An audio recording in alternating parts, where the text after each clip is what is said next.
মুসলিম শরীফের বর্ণনায় হাদিস এসেছে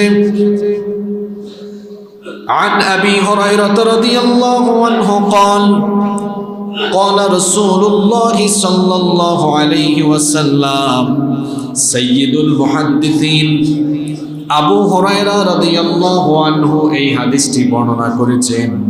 রাসূল করিম সাল্লাল্লাহু আলাইহি ওয়াসাল্লাম বলেছেন ইয়াকুনু ফি আখিরিজ জামানি দাজ্জালুন কাযাবুন, শেষ জামানায় বহু সংখ্যক প্রতারক এবং মিথ্যাবাদীর আবির্ভাব হবে। ইয়াতুনাকুম মিনাল আহাদিস বিমা লাম তাসমাউ আনতুম, ইসলামের নামে এরা এমন মতবাদ, এমন হাদিস তোমাদেরকে শোনাবে যা পূর্ববর্তী যুগে ছিল না। জাল হাদিস, বানোয়াট বিভিন্ন মতবাদ শেষ জামানায় উম্মতের উপর ফিতনা হিসাবে আগমন করবে। আল্লাহর নবী বলেছেন এমন সব মতবাদ আর হাদিস তারা শোনাবে যেগুলো তোমরা শোনো নাই, ওয়ালা আবাউকুম, এমনকি তোমাদের পূর্ববর্তীরাও শোনে নাই। ফাইয়াকুম ওয়া ইয়াহুম, তাদের ব্যাপারে তোমরা সাবধান থাকবে, তাদের কবলে তোমরা পড়ো না। লা ইউদিল্লুনাকুম ওয়ালা ইয়াফতিনুনাকুম, তারা যেন তোমাদেরকে গুমরাহ করতে না পারে, পথভ্রষ্ট করতে না পারে। এই জন্য তাদের কবল থেকে রক্ষার জন্য তোমরা সচেতন থাকবে।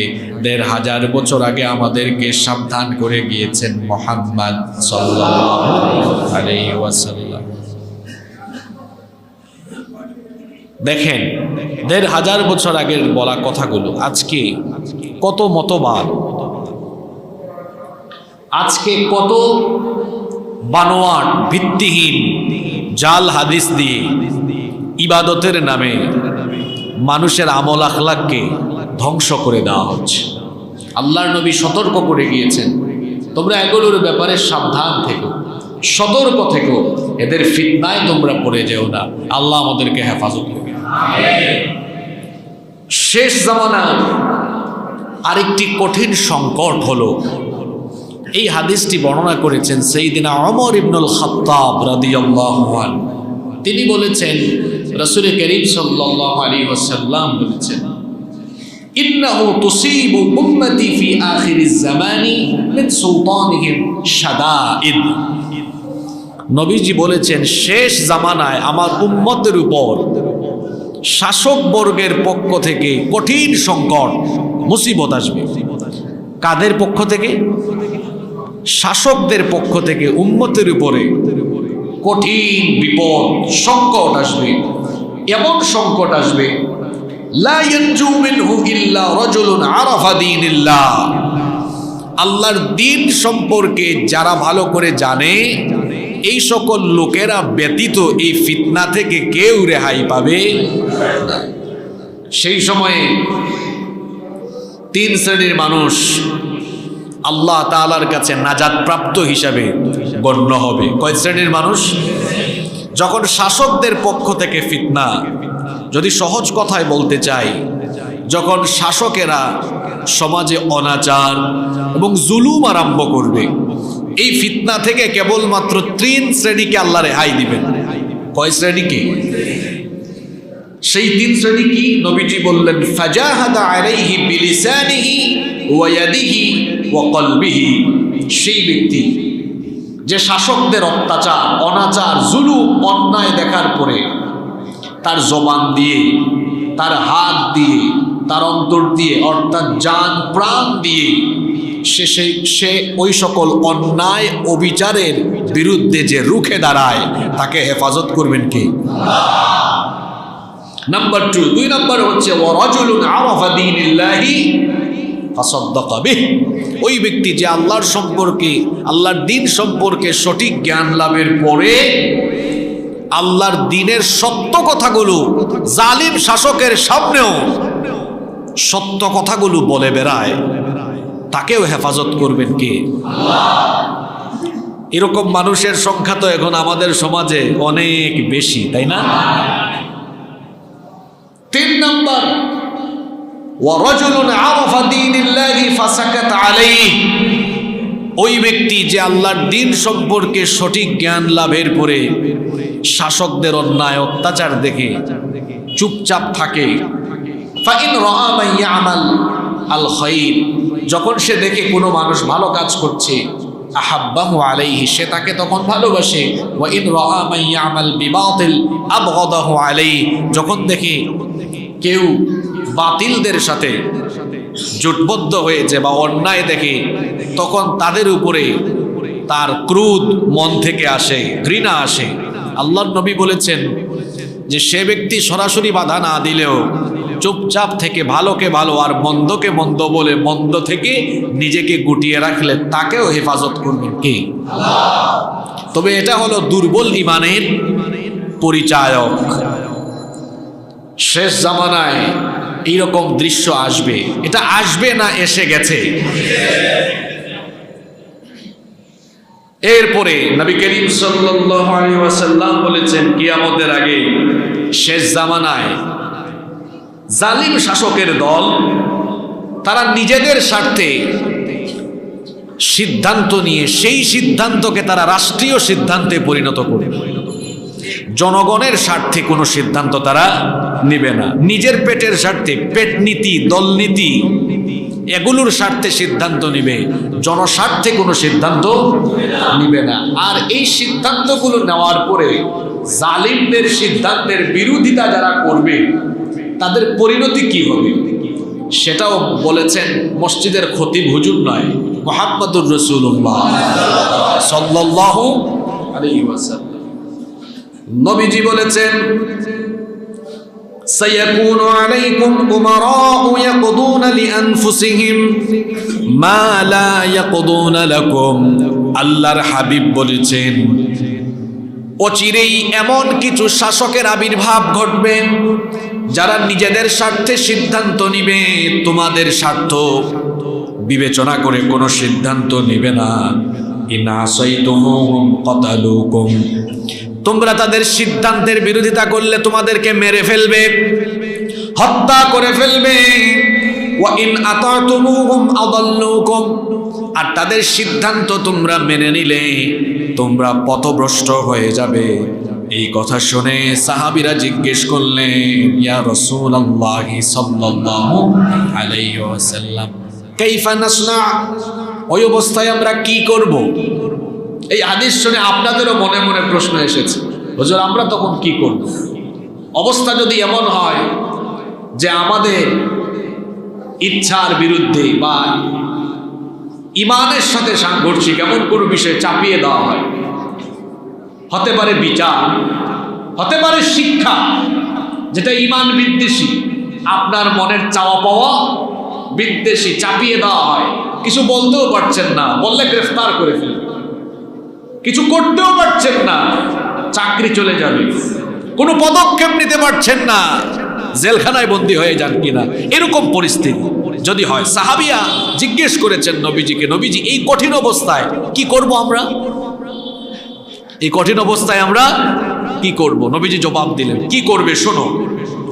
নবীজি বললেন কামা সানা আসহাবু ঈসা ইবনে মারইয়াম, ঈসা আলাইহিস সালামের অনুসারীরা, ঈসা আলাইহিস সালামের সাথীরা যা করেছিল তোমরাও তাই করবে। কার সাথী? জোরে বলেন।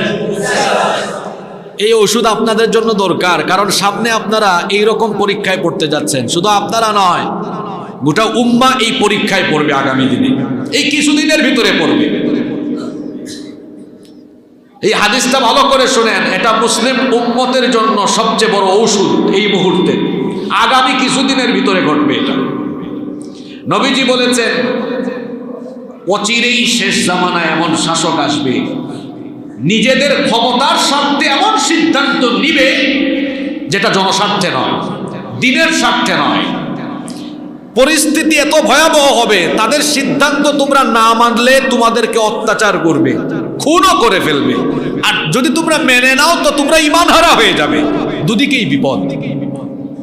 তাদের সিদ্ধান্ত মানলে ঈমান, জোরে বলেন, থাকবে না।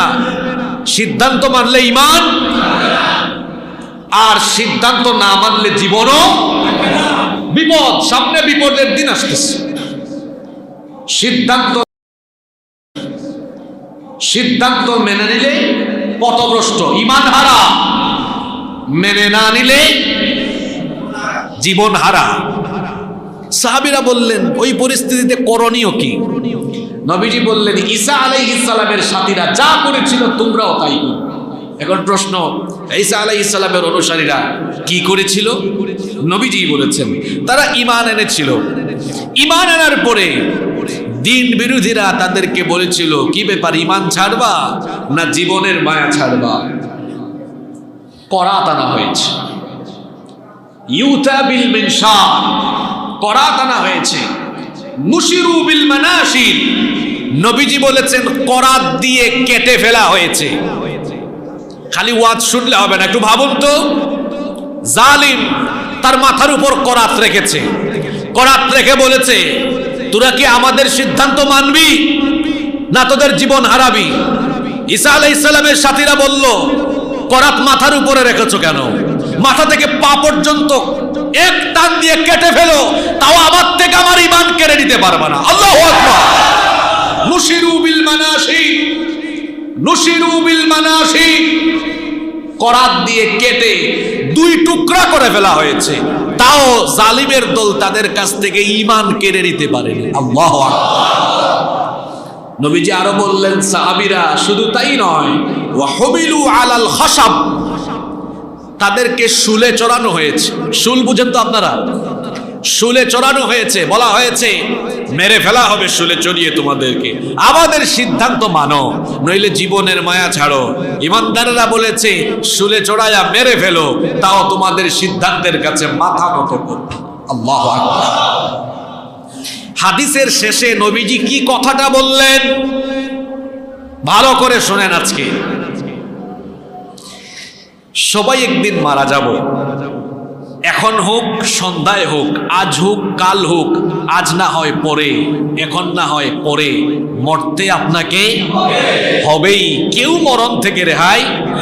এই মরণের ব্যাপারে নবীজি হাদিসের শেষে বললেন মাউতুন ফি তাআতিল্লাহি খায়রুম মিন হায়াতিন ফি মাসিয়াতিল্লাহ, আল্লাহর অবাধ্যতার উপরে বেঁচে থাকার চাইতে আল্লাহর আনুগত্যের উপরে মরে যাওয়া ভালো। যেহেতু এই হাদিসটা খুব গুরুত্বপূর্ণ কথাগুলো নবীজিও রিপিট করতেন তার বক্তৃতায়, আমি আপনাদের মনোযোগের জন্য এই হাদিসটি পুনরায় উল্লেখ করছি। নবীজি বলছেন সায়াকুনু আলাইকুম উমারাউ ইয়াকদুনা লিআনফুসিহিম মা লা ইয়াকদুনা লাকুম, খুব শীঘ্রই তোমাদের উপরে এমন শাসক আসবে, এই শাসকরা এমন সিদ্ধান্ত নিবে যে এই সিদ্ধান্ত নিজেদের ক্ষমতার স্বার্থে নিবে, তোমাদের স্বার্থে নয়। ইন আসাইতুমুহুম কাতালুকুম, তাদের সিদ্ধান্তের বিরোধিতা করলে তারা তোমাদেরকে মেরে ফেলবে। ওয়া ইন আতাতুমুহুম আদাল্লুকুম, তাদের সিদ্ধান্ত মেনে নিলে তোমরা ঈমান হারা, পথভ্রষ্ট হয়ে। সাহাবীরা বললেন কাইফা নাসনা, এমন পরিস্থিতিতে পড়লে আমরা কি করব? নবীজি বললেন ঈসা আলাইহিস সালামের সাথীদের মতো হয়ে যাবা। কার সাথীদের মতো? যাদের মাথার উপরে করাত রেখে বলা হয়েছে আমাদের সিদ্ধান্ত মানো নইলে জীবনের মায়া ছাড়ো। যাদেরকে শুলে চড়িয়ে বলা হয়েছে এখনো সময় আছে, কিছুক্ষণের মধ্যে মেরে ফেলবো, আমাদের সিদ্ধান্ত মানো নইলে জীবনের মায়া ছাড়ো। মাথার উপরে করাত, শুলে চড়ানো, এই ব্যক্তিগুলো তখন অকুণ্ঠ চিত্তে বলেছে তোমাদের এই সিদ্ধান্ত মেনে নেওয়ার চাইতে তোমাদের সিদ্ধান্ত মানলে তো আমরা আল্লাহর আনুগত্যের বাহিরে চলে যাব, আল্লাহর আনুগত্যের বাহিরে গিয়ে পথভ্রষ্ট হয়ে জীবন যাপনের চাইতে আল্লাহর আনুগত্যের উপরে থেকে তোমাদের মতো জালেমদের হাতে মরে যাওয়াই আমার জন্য ভালো। কি অকুণ্ঠ ঘোষণা, কি সাহসী ঘোষণা। এরপরে নবীজি শেষে কি বললেন? মাউতুন ফি তাআতিল্লাহি খায়রুম মিন হায়াতিন ফি মাসিয়াতিল্লাহ, আল্লাহর অবাধ্যতার উপরে বেঁচে থাকার চাইতে আল্লাহর আনুগত্যের উপরে মরে যাও ভালো। আল্লাহ আমাদেরকে তোমার আনুগত্যের উপরে অবিচল রাখো। আমিন। নবী করিম সাল্লাল্লাহু আলাইহি ওয়াসাল্লাম আরো বলেছেন শেষ জামানায় উম্মতের অবস্থা এত করুণ হবে, সৎ কাজের আদেশ করা মানুষ বন্ধ করে দিবে, অসৎ কাজে নিষেধ করাও মানুষ বন্ধ করে দিবে। তখন পরিস্থিতি এমন হবে, মানুষ দোয়া করবে, তাদের দোয়া আর কবুল হবে।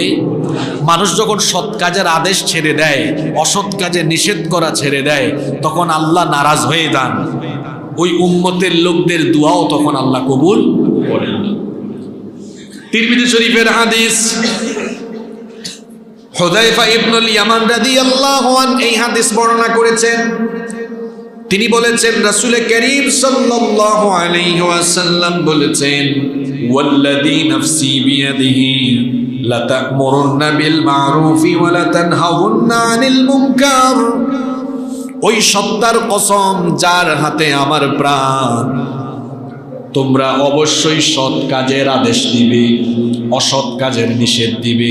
আমাদেরকে কথাটা নবীজি বলছেন, তোমরা অবশ্যই সৎ কাজের আদেশ দিবে এবং অবশ্যই অসৎ কাজে নিষেধ দিবে। যদি তোমরা সেটা না করো, লা ইউশিকান্নাল্লাহু আন ইয়াবআসা আলাইকুম ইকাবাম মিনহু, যদি তোমরা এটা না করো তাহলে আল্লাহর তরফ থেকে তোমাদের উপরে কঠিন শাস্তি আসবে, এমন আযাব আসবে, এমন গজব তোমাদের উপরে নেমে আসবে। সুম্মা তাদউনাহু ফালা ইউস্তাজাবু লাকুম, তখন তোমরা আল্লাহর কাছে দোয়া করেও কোনো লাভ হবে না, কারণ আল্লাহ তাআলা তখন তোমাদের দোয়া কবুল করবেন না।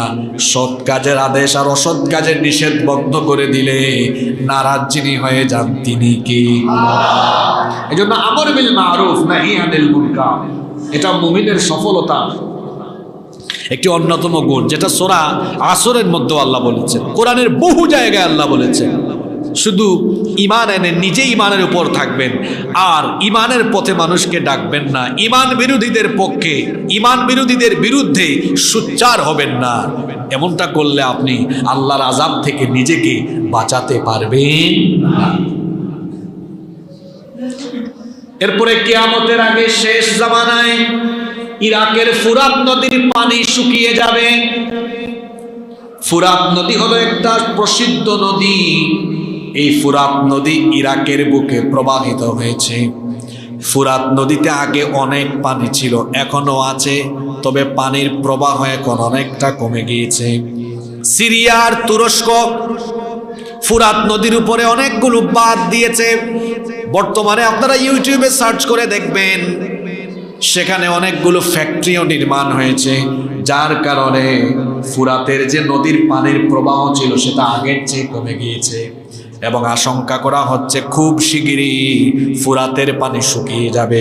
ফুরাতের পানি শুকিয়ে ফুরাতের নদী থেকে স্বর্ণের খনি উদ্ভাবন হওয়া, স্বর্ণের খনি বের হওয়া, স্বর্ণের পাহাড় বের হওয়া, এটা কিয়ামতের আরেকটা আলামত। নবীজি বলেছেন, এটা মুসলিম শরীফের হাদিস, লা তাকুমুস সাআহ, ততদিন পর্যন্ত কিয়ামত অনুষ্ঠিত হবে না, হাত্তা ইয়াহসিরাল ফুরাতু আন জাবালিন মিন যাহাব, যতদিন না ফুরাত নদী থেকে স্বর্ণের খনি বের হয়। ফুরাত নদীর পানি শুকিয়ে যাবে, ফুরাতের তলদেশ থেকে স্বর্ণের খনি বের হবে। কিসের খনি? এই আলামতটা বাকি আছে। আজকে এই আলামতটা বলার আগ পর্যন্ত গত 4 জুমা ধরে আর আজকের 12:51 পর্যন্ত যা বলেছি একটাও বাকি নাই, সব প্রকাশ হয়ে এটা বাকি আছে, এটা সামনে ঘটবে। কারণ আগে যেগুলো বলেছি এগুলা কি ঘটে নাই? এর আগের যে পয়েন্ট এটাও বারবার ঘটছে, আগামীতেও ঘটবে।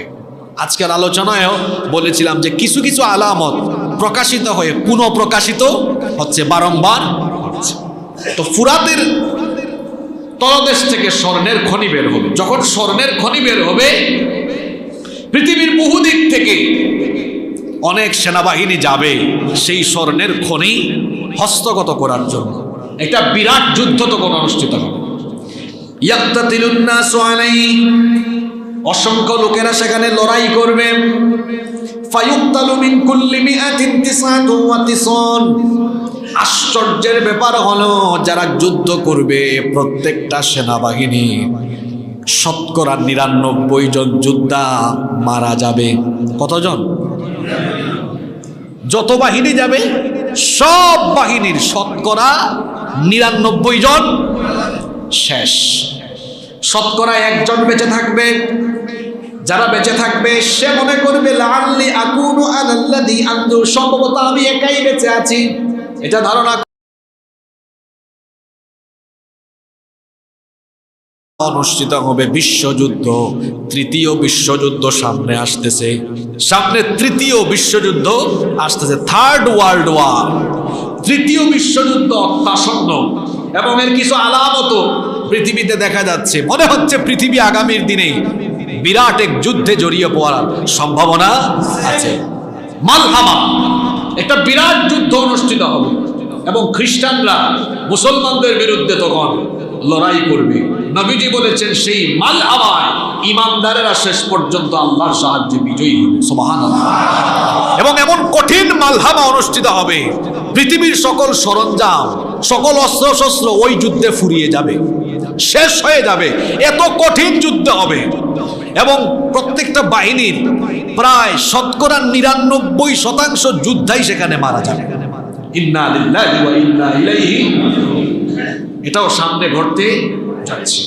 পারে না, পারে বলে কোনো শব্দ কুরআন হাদিসে ওটা ঘটবে, কারণ আল্লাহ এবং রাসূলের কথা কোনোদিনও মিথ্যা হতে পারে না। আমার আপনার কথা হচ্ছে হবে, হচ্ছে, হতে পারে। আল্লাহর ভাষা রাসূলের ভাষা এমন যেটা বলেছেন সেটা হবে, কোনো সন্দেহ। এরপরে নবীজি বলেছেন কিয়ামতের আগে মরুভূমিতে ফসল ফলবে, মরুভূমিতে হবে আরব উপদ্বীপ সবুজ হয়ে যাবে। যারা মধ্যপ্রাচ্যের আরব দেশগুলো সফর করেছেন তারা জানেন আরব দেশগুলোর 70% মরুভূমি। নবীজি বলেছেন কিয়ামতের আগে এই মধ্যপ্রাচ্যের মরুভূমির দেশগুলো সবুজের সমারোহে ভরে যাবে, ফসলাদি উৎপন্ন হয়ে যাবে।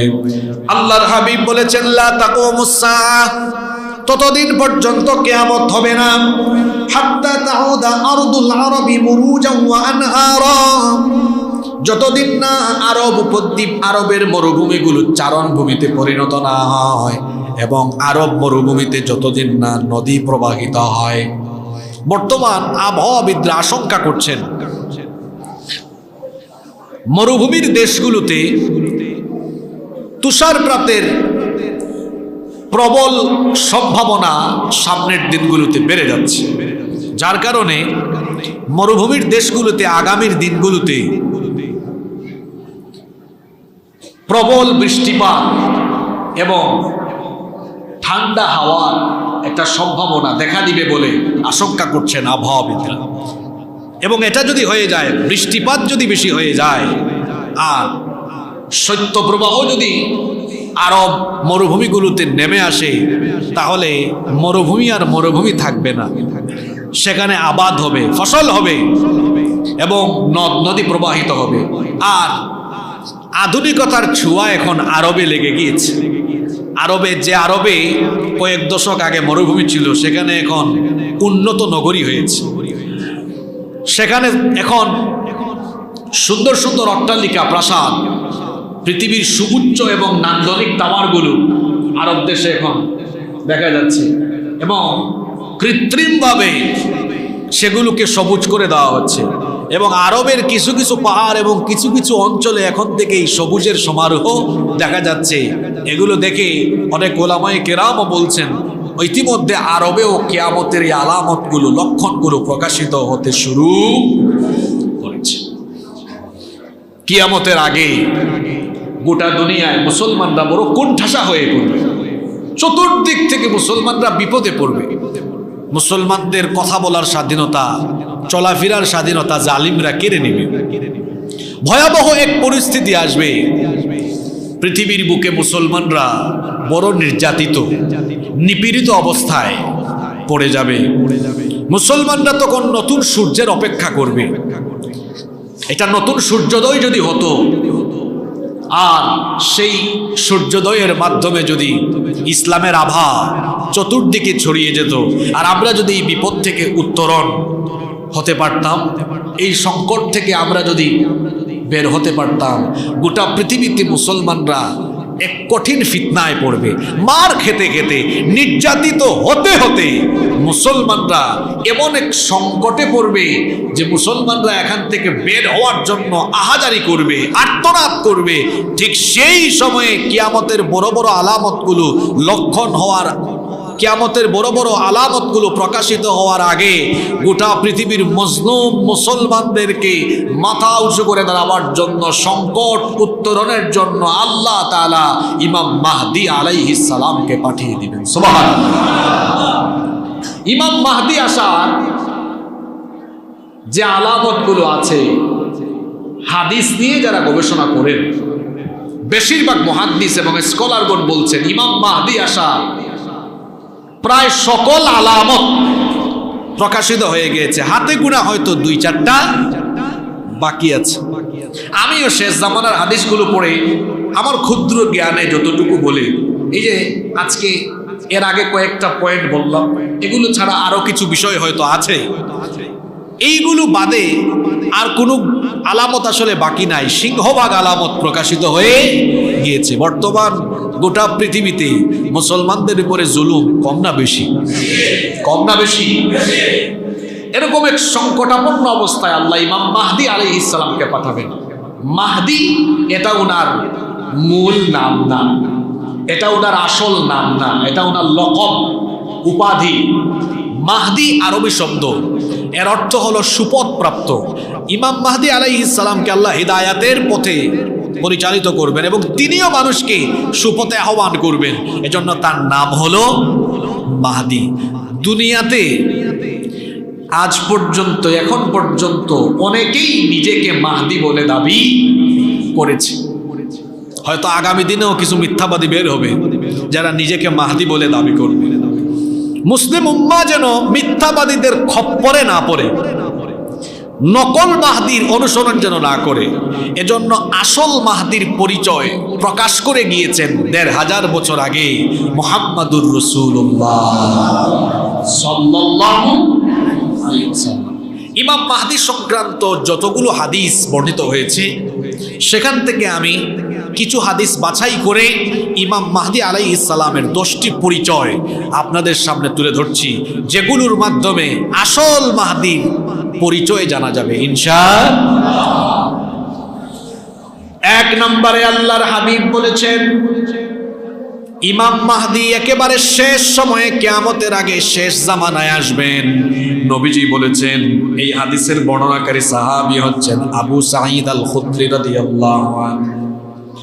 তিনি বলেছেন, ইয়াখরুজু ফি আখিরি উম্মতি আল মাহদী, আমার উম্মতের শেষ জামানায় ইমাম মাহদীর আগমন ঘটবে। তাহলে এই হাদিস থেকে আমরা জানতে পারলাম ইমাম মাহদী আসবেন শেষ জামানায়। কোন জামানায়? নাম্বার 2, তার 2 নম্বর পরিচয় হলো কোন বংশে তার আগমন হবে। আপনাদের পাহাড়তলির 12 কোয়ার্টারের কোন বংশে ইমাম মাহদী আসবেন না, এ ব্যাপারে নিশ্চিত, ঠিক আছে না? কোন বংশে আসবেন তিনি, এই কথা এই জন্য বললাম, মির্জা গোলাম আহমদ কাদিয়ানি সে প্রথমে তাকে নবীও বলেছিল, এখন তার অনুসারীদের অনেকে তাকে মাহদী বলেও পরিচয় দেয়। তো মাহদী কি ভারতবর্ষে, বাংলাদেশে আর পাকিস্তানে পাহাড়তলি আর 12 কোয়ার্টারের মতো এলাকায় আসবেন নাকি? কোন বংশে আসবেন? বলেছেন মুহাম্মদ সাল্লাল্লাহু আলাইহি ওয়াসাল্লাম। নবীজি বলেছেন, আল মাহদী মিন ইতরাতি মিন ওয়ালাদি ফাতিমা। নবীজি বলেছেন, আমার কলিজার টুকরা মেয়ে ফাতিমা রাদিয়াল্লাহু আনহা, ফাতেমার সন্তানদের বংশধারা থেকে ইমাম মাহদীর আগমন হবে। তাহলে ইমাম মাহদী নবীর বংশধর হবে। নবীজির মেয়ে ফাতিমাতুজ জাহরা রাদিয়াল্লাহু আনহার সন্তানদের বংশধারা থেকে ইমাম মাহদীর আগমন হবে। আল্লাহু আকবার। নাম্বার 3 নম্বর, ইমাম মাহদীর নাম কি হবে? তার আসল নাম কি হবে? মাহদী তো হলো তার লকব, তার উপাধি, কিন্তু তার মূল নাম কি হবে? তার বাবার নাম কি হবে? নবীজি বলেছেন, লা ইয়াযহাবুদ দুনিয়া ততদিন পর্যন্ত দুনিয়ার ধ্বংস হবে না। হাত্তা ইয়াবআসাল্লাহু রাজুলাম মিন আহলি বাইতি, যতদিন না আমার বংশধারা থেকে একজন দুনিয়াতে আগমন করে, যতদিন না আল্লাহ আমার বংশের একজনকে দুনিয়ায় পাঠিয়ে দুনিয়া শাসন না করান, ততদিন পর্যন্ত কিয়ামত হবে না। আর আমার বংশধারা থেকে যে ব্যক্তি শেষ জামানায় এসে গোটা দুনিয়া শাসন করবে, উম্মতকে নেতৃত্ব দিবে, তার নাম ঠিকানা কি হবে শোনো। নবীজি বলেছেন ইউআতিসমু হুসমি ওয়াসমা আবি হিসমা আবি, তার নাম হবে আমার নামে, আমার নাম হবে মুহাম্মদ, আমার নাম আহমদ, তার নাম হবে আহমদ। ওয়াসমা আবি হিসমা আবি, তার বাবার নাম হবে আমার বাবার নামে, আমার বাবার নাম আব্দুল্লাহ, তার বাবার নাম হবে আব্দুল্লাহ। তাহলে এই হাদিসের আলোকে আমরা জানতে পারলাম ইমাম মাহদির নাম হবে মুহাম্মদ বিন আব্দুল্লাহ। মুহাম্মদ বিন, এটা হবে ইমাম মাহদির আসল নাম। নাম্বার 4, ইমাম মাহদির 4 নাম্বার পরিচয় তার দৈহিক গড়ন। দৈহিক বৈশিষ্ট্য কেমন হবে? নবীজি বলেছেন আল মাহদি মিন্নি আজরাল জাবহা, ইমাম মাহদির এই ললাট, তার কপাল হবে প্রশস্ত, আকনাল আনফ, নাক হবে লম্বা। নাম্বার 5 নাম্বার হলো ইমাম মাহদিকে আল্লাহ তাআলা কখন দুনিয়াতে পাঠাবেন, কোন পরিস্থিতিতে আল্লাহ তাআলা তাকে দুনিয়ায় পাঠাবেন। নবী করিম সাল্লাল্লাহু আলাইহি ওয়াসাল্লাম বলেছেন এমন পরিস্থিতিতে তিনি আসবেন হিনা ইউমলাউল আরদু জাওরা ওয়া যুলমা, গোটা দুনিয়াতে যখন অত্যাচার অনাচার জুলুম নির্যাতন ভরে যাবে, জুলুম নির্যাতনের সেই কঠিন সময়ে ইমাম মাহদি আলাইহিস সালামকে মুসলিম উম্মার জন্য ত্রাণকর্তা হিসেবে যিনি পাঠাবেন তিনি কি?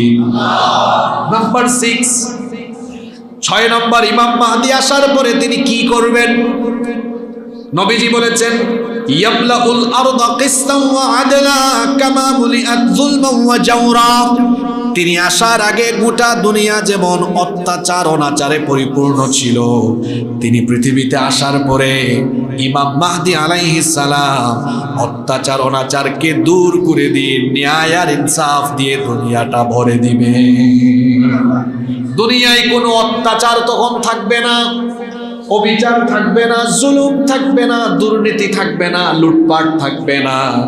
ইমাম মাহদির জামানা হবে এমন এক বরকতময় জামানা, সেই জামানায় আল্লাহর তরফ থেকে এত রহমত আর বরকত দুনিয়ায় আসবে। নবীজি বলেছেন ইয়াসকিহিল্লাহুল গায়থ, তার জামানায় তার সময়ে আসমান থেকে আল্লাহ এমন রহমতের বৃষ্টি নাজিল করবেন, যেই রহমতের বৃষ্টি দিয়ে তুখরিজুল আরদু নাবাতাহা, যেই রহমতের বৃষ্টি দিয়ে আল্লাহ জমিনটাকে ফল ফসলের সমারোহে ভরে দিবে। খাদ্যের কোনো অভাব তখন থাকবে, ঘরে ঘরে খাবার, খাবার আর খাবার, মানুষের পেটে তখন ক্ষুধা থাকবে না। সুবহানাল্লাহ। অভুক্ত মানুষ পাওয়া যাবে না, অভাব থাকবে না, ঘরে ঘরে খাবার থাকবে, খাবারের অভাবে মানুষ ভুগবে না। ইমাম মাহদির জামানা সেই জামানা, যেই জামানায় কোনো অভাব থাকবে না। যেই সমাজ বা যেই রাষ্ট্রের শাসকগণ চোর ডাকাত হয়, সেই সমাজ আর রাষ্ট্রের জনগণ না খাইয়া মরেন। যে সমাজ বা রাষ্ট্রের শাসকগণ নীতিবান হয়, তারা যদি চুরি ডাকাতি না করে, জনগণের সম্পদের আমানতগুলোর খেয়ানত যদি না করে, তাহলে ওই সমাজে বা ওই দেশে কোনো অভাব থাকবে।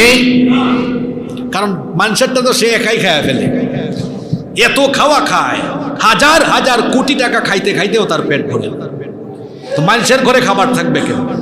এজন্য তো অভাব, অনটন, দুর্ভিক্ষ, এজন্য পণ্যদ্রব্যের দামও বেড়ে যাচ্ছে। ইমাম মাহদি যখন শাসন করবেন, কোনো অভাব থাকবে না, খাদ্যের অভাব থাকবে না। ইউতিল মাল আসিহান, তিনি সুষম বন্টন নীতি চালু করবেন। তার একটা বৈশিষ্ট্য, তার শাসনের বৈশিষ্ট্য এই হাদিসে বলা হয়েছে, তিনি সুষম বন্টন নীতি চালু করবেন, বেইনসাফি করবেন না। সুষম বন্টন নীতি হলো একটি রাষ্ট্র ভারসাম্যপূর্ণ থাকার জন্য সবচাইতে গুরুত্বপূর্ণ। যেই রাষ্ট্রে সুষম বন্টন নীতি থাকে না, ওই রাষ্ট্র কখনো এগিয়ে যেতে পারে না, সমৃদ্ধির পথে যেতে পারে না। আমাদের আগে বা আমাদের পরে স্বাধীন হওয়া অনেক দেশ এখন আমাদের চেয়ে ধনী হয়ে গেছে। কি বলেন, এরকম দেশ পৃথিবীতে নাই? তো আমরা এখনো তাদের মতো বা তাদের চেয়ে আরো ভালো জায়গায় যেতে পারলাম না কেন? অনেকে উত্তর দিবে, হুজুর আমাদের দেশ গরিব। কে বলছে গরিব? আমার দেশে যে সম্পদ আছে এরকম সম্পদ পৃথিবীর অনেক দেশে। আমার দেশের মাটি কত উর্বর, এই মাটিতে কিছু ফেলে দেখেন, বীজ বপন করে দেখেন হয়ে যায়। এই মাটি কেমন উর্বরতা দিয়েছেন কি? এত ফসল আমার দেশে ফলে, আর এত প্রাকৃতিক সম্পদ আমার দেশে আল্লাহ দিয়েছেন।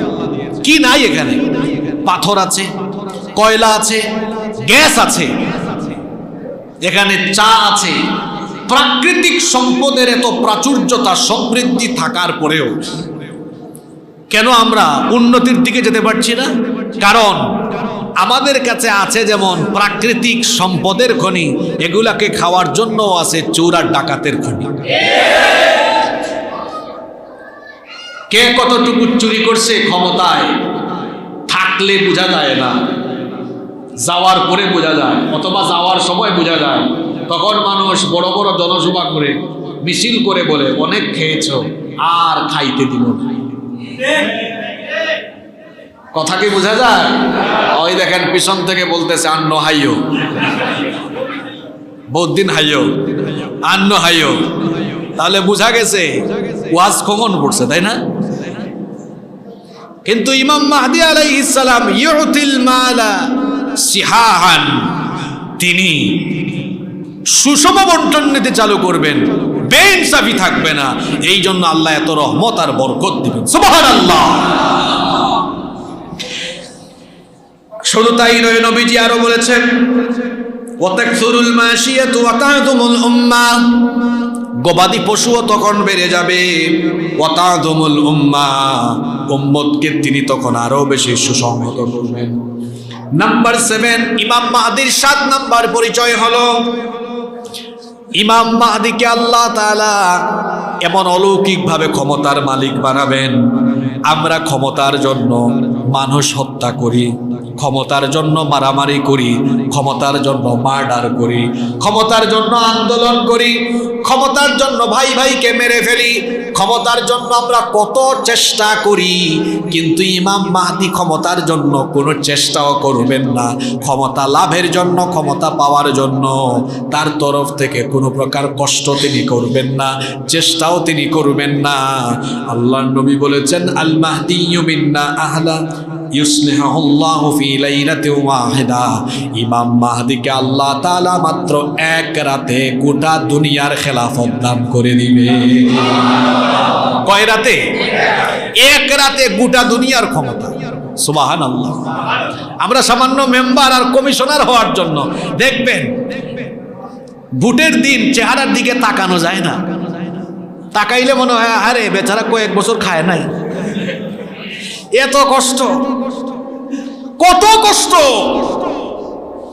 সামান্য একটু ক্ষমতার জন্য মানুষ কত কষ্ট করে। আর ইমাম মাহদী আলাইহিস সালাম, তাকে আল্লাহ তাআলা এক রাতে গোটা দুনিয়ার ক্ষমতা দিয়ে দিবেন। সুবহানাল্লাহ। ইমাম মাহদী এক রাতে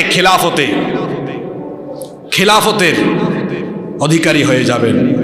ইমাম মাহদী আলাইহিস সালাম মক্কায় তার আত্মপ্রকাশ হবে।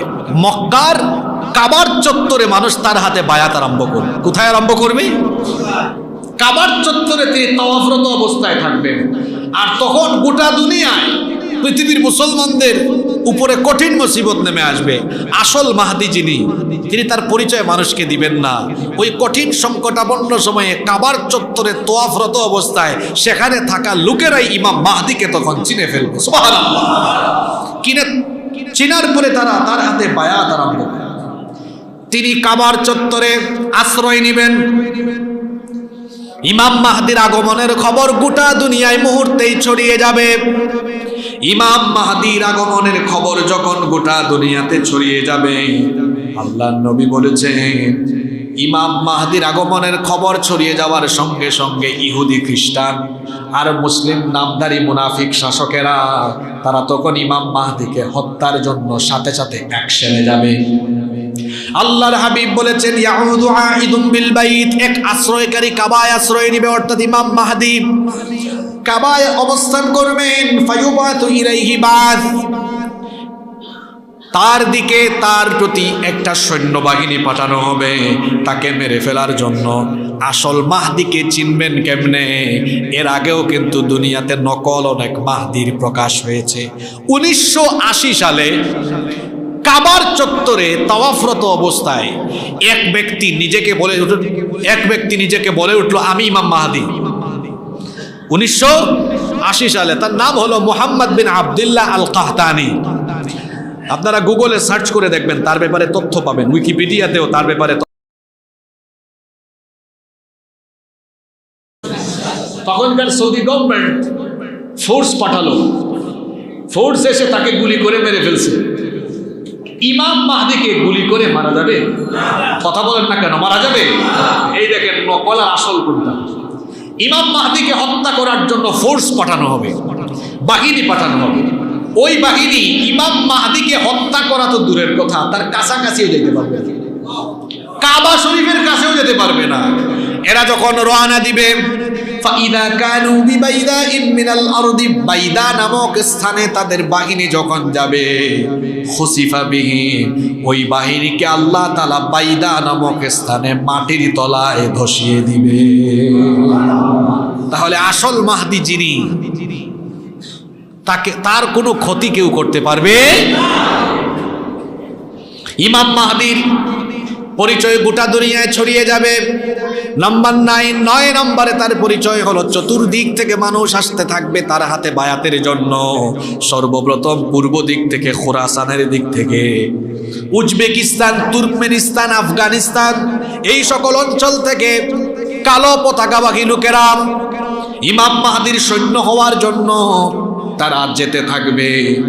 আমরা কতদিন হায়াত পাবো আমরা কেউ জানি না। আমরা এটাও জানি না আমাদের জামানায়, আমাদের হায়াতে ইমাম মাহদিকে আমরা দেখবো কিনা।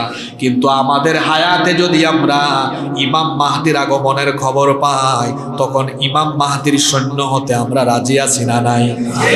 নবীজি বলেছেন মাহদির আগমনের খবর তোমাদের কাছে চলে গেলে কি করবে শোনো। ফাইদা রাআইতুমুহু ফাবাইউহু ওয়ালাউ হাবওয়ান আলা সালজ, ইমাম মাহদির আগমনের খবর যদি তোমরা পাও, তাহলে বরফের উপর দিয়ে হামাগুড়ি দিয়ে হলেও মাহদির হাতে তোমরা বায়াত নাও। বরফের উপর দিয়ে হামাগুড়ি দিয়ে হলেও মাহদির হাতে তোমরা তখন বায়াত নিও। আল্লাহ, আমরা যদি সেই সময় পাই আমাদেরকে সেই তৌফিক দিয়ে দিও। নাম্বার 10 নাম্বার, ইমাম মাহদি গোটা দুনিয়া শাসন করবেন। দুনিয়াতে যারা এখন শাসনের নামে যারা শোষণ করছে, যারা মানুষের উপর অত্যাচার অবিচার করছে, জুলুম করছে, ইমাম মাহদি দুনিয়াতে আসার পরে সবগুলাকে জিনজির দিয়া বাইন্ধা এরপরে সাইজ করবে। আপনাদের বিশ্বাস হয় কিনা? বিশ্বাস হয় কিনা? ইমাম মাহদি আলাইহিস সালাম আসবেন, আমাদের নেতা, মুসলমানদের নেতা, আখিরি জামানায়, শেষ জামানায় যার জন্য মুসলমানরা অপেক্ষা করবে, তিনি হচ্ছেন ইমাম। তিনি আসবেন, আসার পরে কতদিন শাসন করবেন? নবীজি বলেছেন ইয়ামলিকু সাবআ সিনিন, তিনি পৃথিবীতে আত্মপ্রকাশের পরে তার 7 বছর গোটা দুনিয়া তিনি শাসন করবেন, ওই নবীজির জামানার শাসনের। সুবহানাল্লাহ। নবীজি শাসন করেছেন কোন আইনের কিতাব দিয়ে? আরো জোরে বলেন। কুরআনময় শাসন আবার চালু হয়ে যাবে। ইমাম মাহদি আলাইহিস সালাম গোটা পৃথিবী আবার শাসন আরম্ভ করবেন। আর ইমাম মাহদির হেডকোয়ার্টার হবে শাম, এই ফিলিস্তিন। যেই ফিলিস্তিনিরা এখন নির্যাতিত, পশ্চিমারা বলে ফিলিস্তিনকে শেষ করে দাও, আর ইমাম মাহদি তোদের জমদূত হয়ে আসতেছেন। পশ্চিমা গোলামদেরকে বলছি, তোরা বলিস যে ফিলিস্তিনকে শেষ করে দাও, তোদের জমদূত হয়ে এই ফিলিস্তিনেই হেডকোয়ার্টার বসাবেন ইমাম মাহদি আলাইহিস সালাম। এবং তোমরা নিশ্চিন্ন হয়ে যাবা, পৃথিবীর মানচিত্রে তোমরা থাকবা। এটা কি হতে পারে না হবে?